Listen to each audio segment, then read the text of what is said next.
Hi all, Randi Green here, and welcome to a little podcast where I am contemplating on the nature of reality and some of the challenges that's in for us that are doing the transition and progression work into whatever we can become as part of our process of recalling and remembering who we truly are and what we're truly capable of.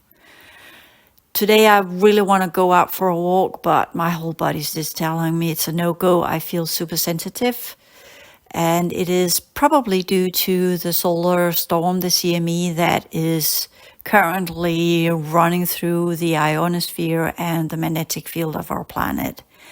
It makes the reality feel, the outer environment, the program itself, the enclosure, construction, feel uncertain, unstable, and I really don't feel like walking outside the secure environment I have created in my home using different forms of modalities of energy reconstruction using the holographic principles to do so. So in that understanding, I'm just kind of, I should go for a walk. And then at the same time, my body's telling me, no, girl, not a good day to go for a walk.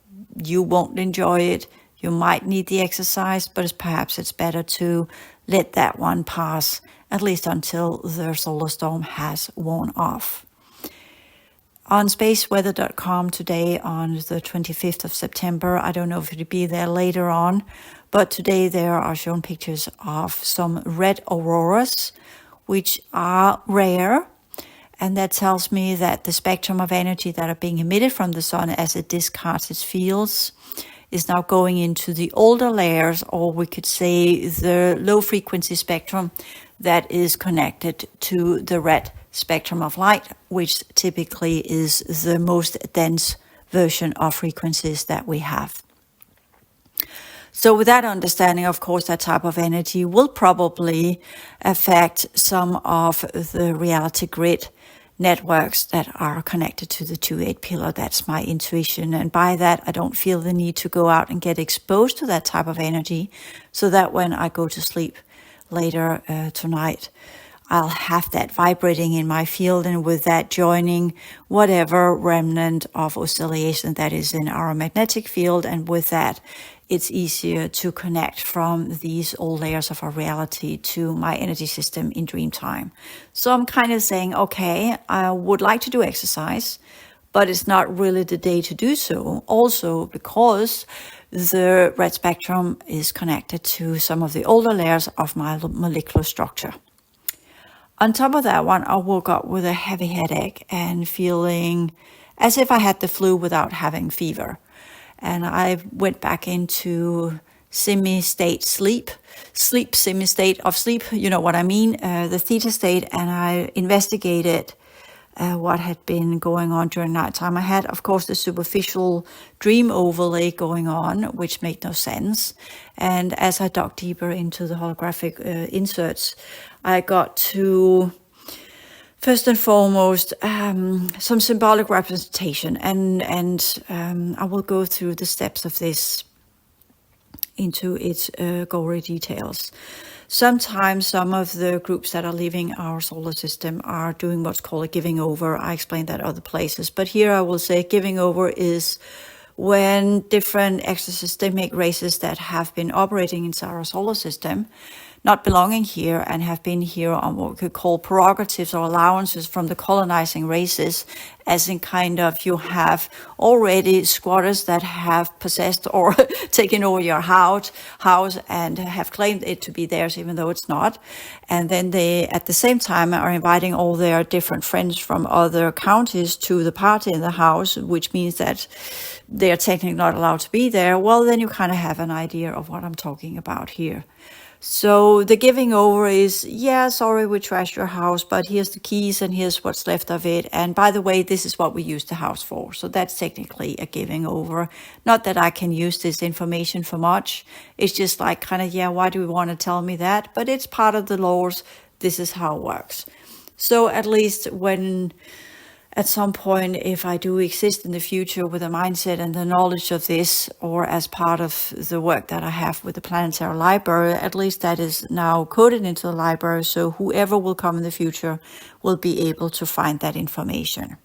So for those of you who are already in the reading the books of the library, I will tell you this story as I was given it when I investigated it further. First, I got the vision of an eagle in chains, and then that evaporated and turned into dust. So that was just to set the stage. These extraterrestrial species that are foreign to our system, they use visual content as well as full downloads of full visual information packages that holds sensing, seeing, hearing, observing, understanding, going into scientific details, as well as showing different aspects of what they want to show me. And that means that while that happens, my physical form and everything I am is fully engaged in this visual content delivery of information. So it feels as if I'm there and physically experience it, even though I know that it's not my body or anything that's related to me. But since they're linking it up to my perception field, and by that are tying me fully into the holographic representation of what they want to share with me of information, then it is as if it's happening to me. That's the best way to, the body interprets best if it feels and see and perceive whatever's going on as if it's something the body is happening. With that, the cellular memory as well as the holographic teaching system that is connected to my higher order architecture will then translate much more in detail than if it was shown as an outer event, as if I looked at a screen or some kind of television representation. You know what I'm saying here. So this is also one of the reasons why some of these extraterrestrial and extrasystemic races, two different, terrestrial means planetary, systemic means solar system or stellar system. In the beginning, they saw us sitting in front of computers, and by that used that as a method of educating people, just to discover that that did not work well. So they went into the pull-in of the holographic energetic architecture, linking it up often to replicates, and by that make a full-blown insertion, which they would then later transfer to the organic vessel of the prospects that were part of these different programs. Again, since most people are not in contact with these subconscious reprogrammings that are going on using these holographic inserts, well, then most of it never really gets incorporated into the human brain, and by that are not really perceived as full interaction and full understanding of what these reprogrammings actually has been about. And that's one of the reasons some of these different groups went further, as well as why some of them have completely given up on trying to re-educate humanity into some of the higher order sciences. So we are having, that's one side of what I want to share here. The other side is some of these projects that they were showing me that is going on with what we call we have Dr. David Jacobs that have talked about some of the hybrid programs that's been going on. I have put some of his lectures in the About Alien Agenda from other sources on a playlist on that one. So you can look that up. There are others as well that have talked about this. Richard Dolan, in the beginning of his work, talked about that they were here already walking amongst us, not necessarily as hybrids, but as different operating vessels that were integrated into our reality and were operational here for a period of time. There are others been talking about that. I can't remember it. It's back in the 2000s where there was a different focus on what was going on here, and not many talk about this today. Today we are being pointed in different directions. So there's a little bit of the older material. This specific type of giving over does not cover all bases.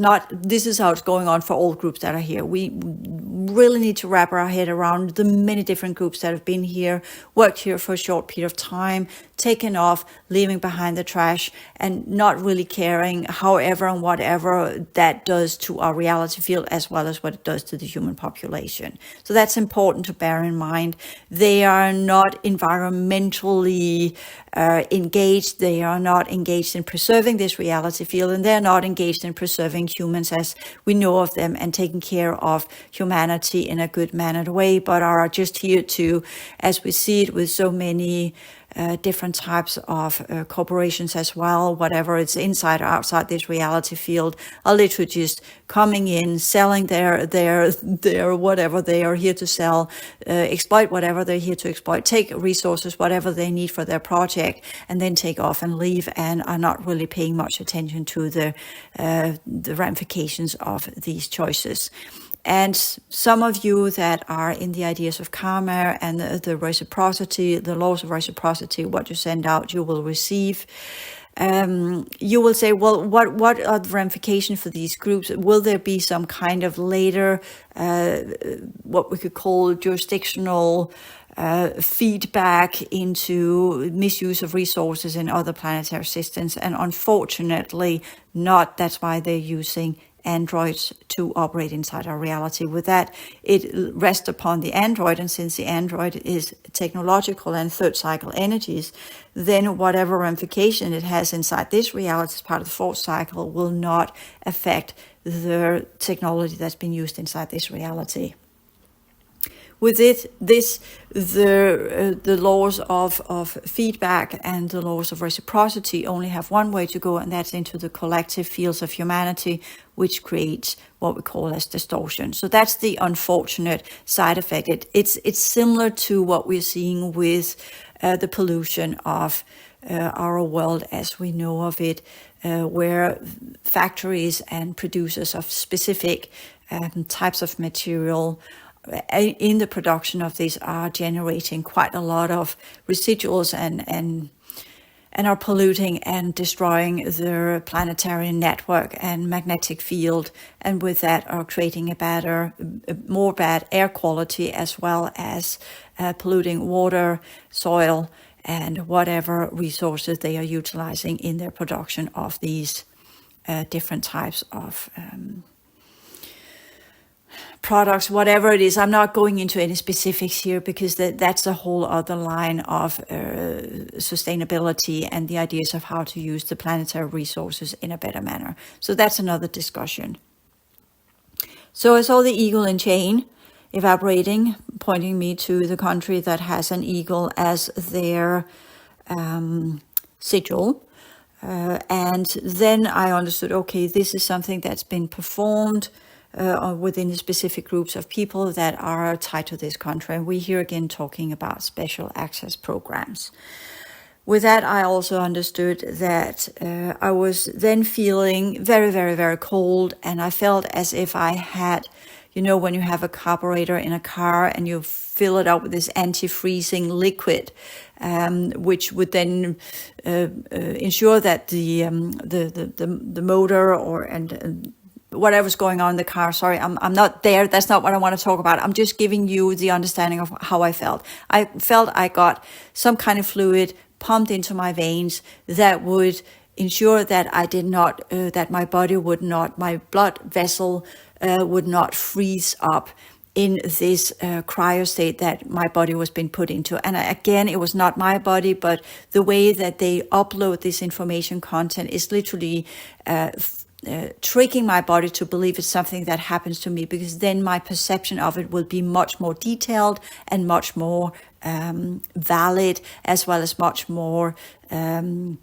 invigorated in literally as if it's happening to me. So while I was feeling this weird substance being pumped into my blood veins, I felt how that made my body freeze, and literally how that was part of some of the ideas of using icing or glacial cryo states, where you use high type of levels of, sorry, I can't find the words here. Point being is, freezing people in cryo state does not work. That was what they were showing me. So they showed me that if we use the cryostate, freezing people down, using these kind of things, exchanging the blood with different types of liquids, that's been actually already has been experimented on some of the Arctic secret military bases up there, then the body would typically done to a body after the time of death, and then it would be a dead body that's being frozen, exchanging the blood with this kind of things to preserve it, and then the attempt to defrost it and revive the DNA for the future, from where new types of bodies could be built, as in the Jurassic Park, but a type of Jurassic Park that is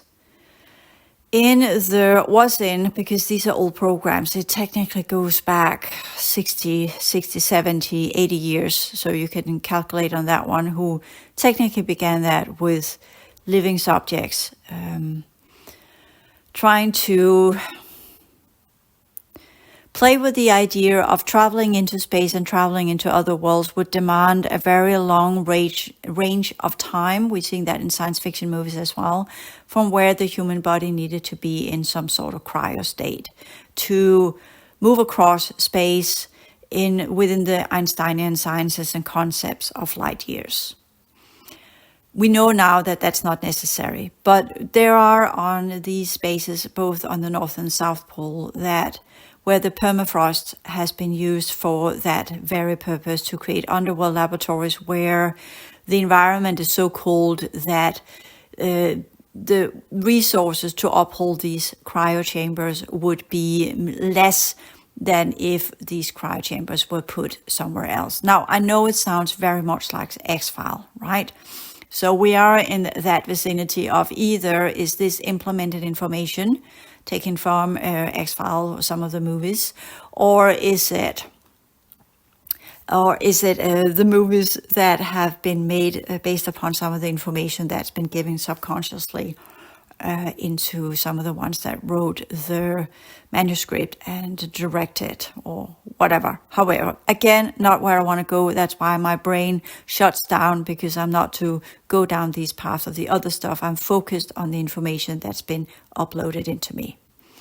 Point being, when scientists within these programs are taking DNA from specimens that either were frozen down after the time of death or were frozen down before death occurred, and I know how this sounds, and it is horrible and completely unacceptable, but things are going on our planet that no movie or no horror show in whatever forms can even imagine what actually is going on and what is part of these projects to create a viable organic vessel that will exist and continue to exist in the future. We have had pasts where we have had surface ice on most of our planet, and that is the prospected future for our planet, at least for a long period of time, because our sun is turning into a cold sun, which means that the different temperatures as we know of it today will first, as I explained in the Sun and the Star courses of the new reality challenges, and other places have touched ground with, that first our sun will throw off a lot of energy, as it's doing now, creating different types of activation processes within the reality field network to clean up and activate the different layers that were connected to the colonizer, inserting reverse engineered reality program technologies, as well as different forms of upholding technologies of the type of world that they have engineered for us, from where a new type of vessel was also reverse engineered and created for the very purpose of existing inside this reality field, which is why I refer to it as the Truman Show. So we're here in that understanding that some of these technologies are breaking down, and the ones that are in these programs, they know of it either because they are from the future, having traveled back, or because they have been told so by the different groups that they are collaborating with. And in the scheme and the understanding of these ideas and this future where our planet is under ice and humans must find a way to continue their existence without having to use enormous amount of energy to uphold these facilities that are to be built in worlds where ice age environmental factors are present. It's cold, the sun is not giving off any heat. It's like in the Arctic. It will be there will be no green, there will be no vegetables, there will be nothing we can feed off. The animals will go extinct. It will not be fruitaceous for whoever remains in these futures to have stocks or anything. We must preserve whatever resources we have, and that means the human body must be re-engineered into be able to live in such an environment. Similarly, as there were already humans of the original outpost projects that existed inside this reality going far, far back into our planetary history. So the attempt is, of course, to try and recreate these conditions where the current type of environment as well as the current type of conditions we are now living under, as we know they will change, we will then have human bodies that are operational in some of these future timelines within a world makeup that is similar to the ice ages some 300,000 years ago. So attempts must be done and has been done under that understanding. And of course, if you are a scientist and you are put together in a specific way, you will of course do whatever you can to preserve humanity and to continue the lineages of humanity within the concepts and ideas and the paradigms that you have been given or you have been briefed and read into.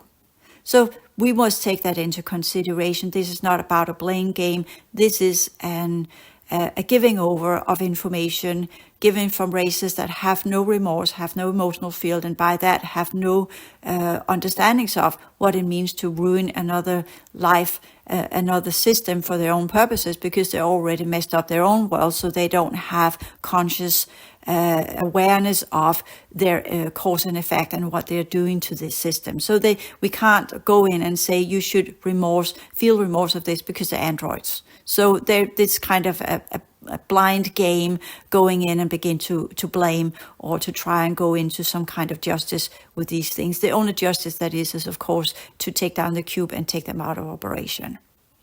But this does not change the effects that and what we could say the ramifications of this with the humans that are participated in these projects dating back some 60, 70, perhaps even more already back to the 1930s, where some of the first bodies were found actually in what we now call Egypt, in parts that showed that it was possible to store bodies for a longer period of time. However, the parts that they have created based upon this technology, these parts were created in a hot environment in a different time period on our planet. And we're not talking mummies here. We could say the mummies and why they were put in coffins and mummified the way they were. Perhaps the Egyptians either remembered some of these old cryopods, or perhaps the later Egyptians that had forgotten all about the fourth dimension stumbled upon some of these cryopods and saw how the bodies inside were preserved, and by that tried to mimic it with their different mummification processes. That's another story for another day, because I have memories of being part in one of these projects as well. And I'm here talking about as an Egyptian, as a past life. So that's another story for another day. So we're having these cryopods and we're having humans that are mimicking some alien technology that is not present on our planet. And with that comes experimentation. Scientists, they are humans like you and me, but they can also be connected to other worldly programs from where a calibration of their mind and their brains and how they perceive reality naturally are changed, so that some of the dynamics we normally have in our everyday life perhaps are being overridden so they can perform whatever they need to perform. We have seen that many times in history, especially under the conditions in the beginning of the 19th century, from the 14 and into 1950s, 60s. So we're here talking about a long period of time where these different type of cloning regeneration projects took place using human DNA from corpses as well as bodies that were frozen while had not entered yet into death.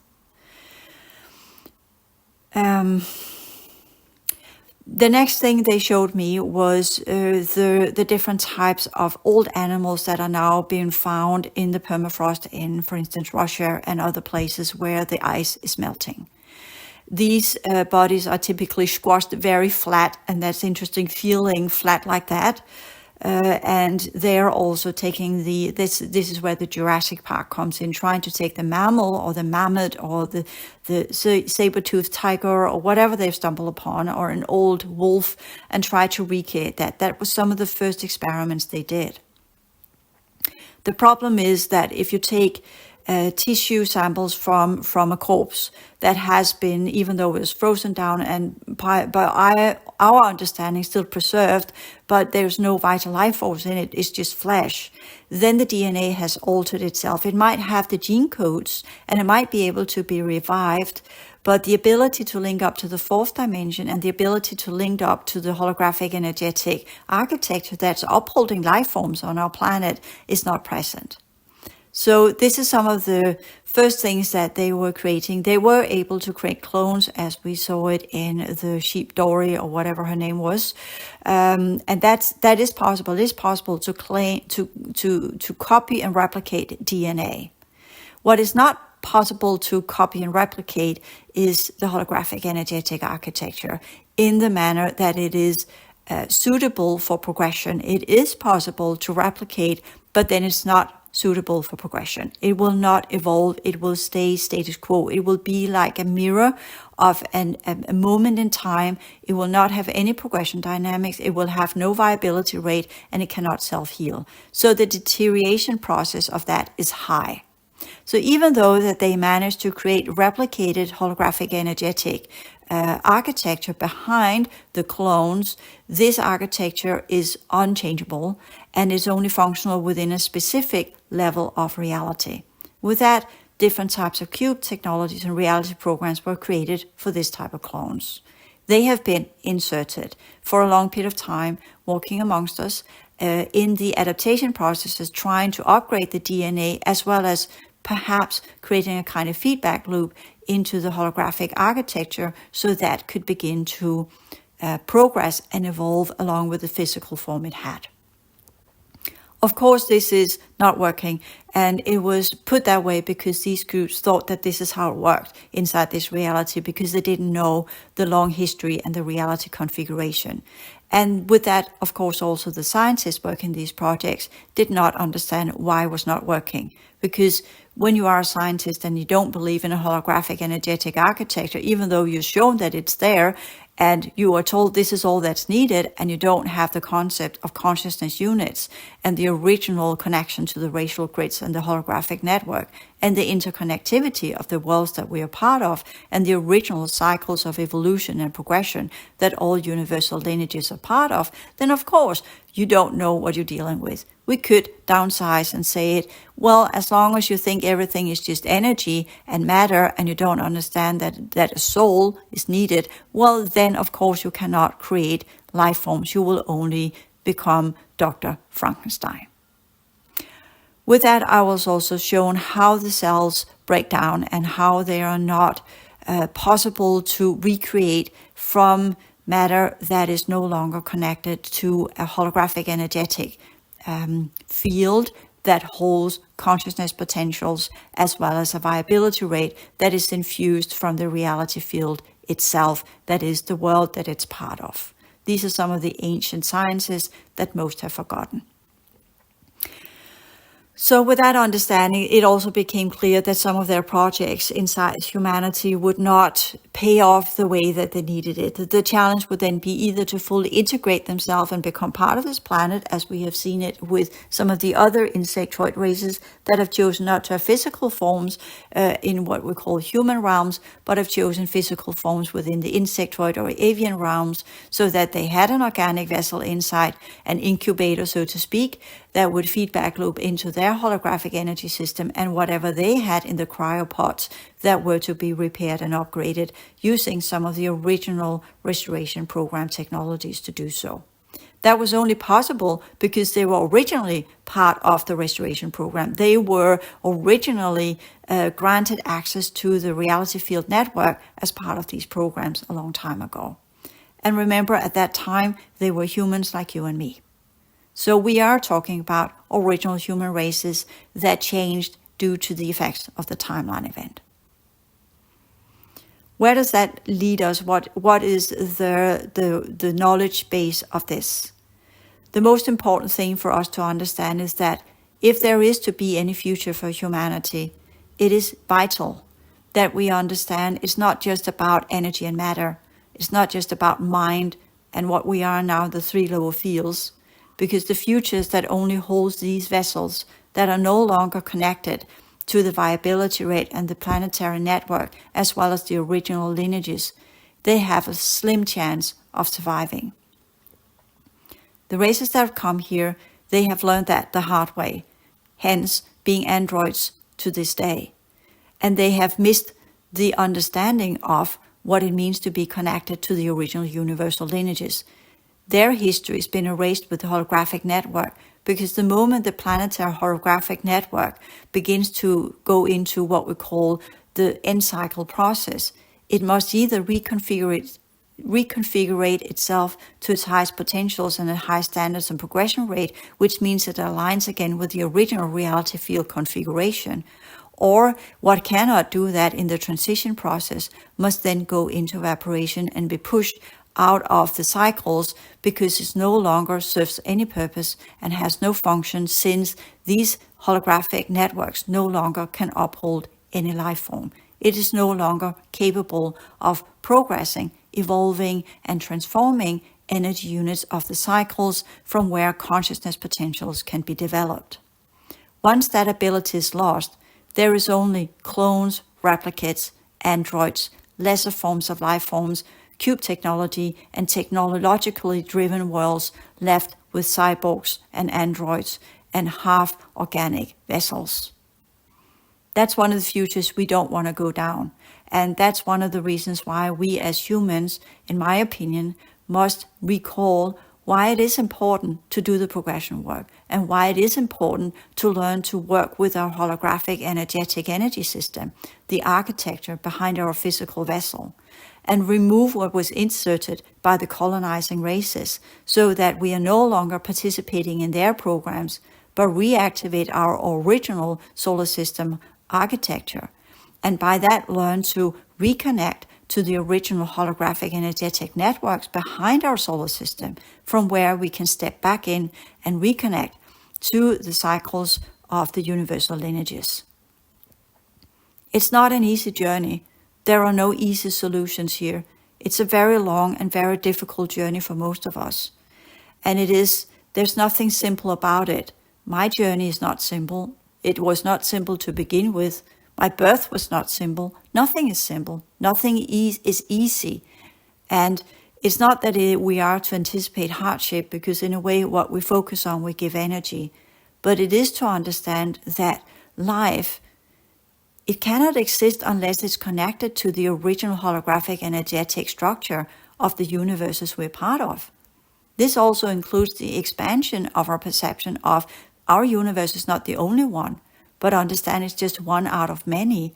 And what does it mean to be a universal citizen, part of universal structures, part of cycles of progression and evolution, not just as matter, mind, energy, frequency-based, lower field emotional content, where we are working within different cultural or social programs as a social experiment under the guise of being a progressive civilization on a planet, because we are inventing so much new technology, which in terms of the other world is primitive, outdated, and belonged to earlier stages of what it means to be an advanced civilization. So we are not advancing, on the contrary. I think that's kind of what I want to share here today. And as always, I'm not giving the solutions. I'm initiating new awareness processes from where you can learn and explore and investigate what it means to be you, what it means to be in this physical form. And if you are really expressing everything you are, if you are living up to the best version of a human you can be, and if you are choosing to bridge across the threshold of the guardian of the threshold that are prohibiting you from accessing the true levels of your being, as well as permeating, so to speak, as well as bleeding in, pushing in, throwing yourself into the unknown of your higher order energy system and the energy work, clearing work, recalibration work, and reconstruction work that is needed. Most of us have not been in contact with that part of ourselves for so long. For some, it's more than 15,000 years. And a lot has been done to this level of us without us knowing it, without us perceiving it, without us understanding it. That's also part of the new awareness process, to recreate the capacities we had as an advanced civilization, able to work with both organic matter as it came to be after the timeline event, as well as the original holographic energetic configurations and architecture as it were before the timeline event, and where we needed to do and what we needed to do to undo the effects of the timeline event, and by that learn new lessons of how to transform energy and progress our consciousness potentials. At the end of the day, it's all about what is the highest progression rate for all races involved in our solar system. What standards are needed to reach that progression rate so that all can evolve to the highest degree possible? And what kind of purity rate in the organic vessels are needed? And that purity rate is where we transform out of the effects of the timeline event and back to our original outer domain configuration. From that, we can connect to the original holographic energetic network. And from that, we can begin to recalibrate whatever is in our, what we could call middle domain aspect of our higher order energy system. These things are needed for us to vibrate up so we are capable of the true understanding of what this means to be part of the cycles of these universal structures, and what it truly means to be a progressive human in these cycles, in these structures, in these times and era of evolution and civilizations that began to exist in these universal structures a very long time ago. I know it sounds cryptic, but at the end of the day, these are the unknowns. I can only use the human language. It is far more, vast more, than what I can ever express in the human language. This information will only truly be known once we learn to not just hear the words, but also see the images behind the words, to learn to see the code systems behind the images, and begin to understand what it truly is to be existing in holographic energetic worlds, holographic energetic architectures, and be a being that is both solidified, non-solidified, organic, non-organic, energetic, non-energetic, conscious, non-conscious, and all of these different aspects of complex information systems that at the end of the day are to be aligned with complex information systems that are interacting with each other for the sole purpose of progression, evolution, transformation, upgrading into new potentialities of what it means to be consciousness in existence with complex information systems in reality fields unfolded into different types of worlds, different types of schemes, and different types of civilizations, from where whatever we are can continue our forever ongoing eternal journey from less to more, and to more. Thank you for listening in today.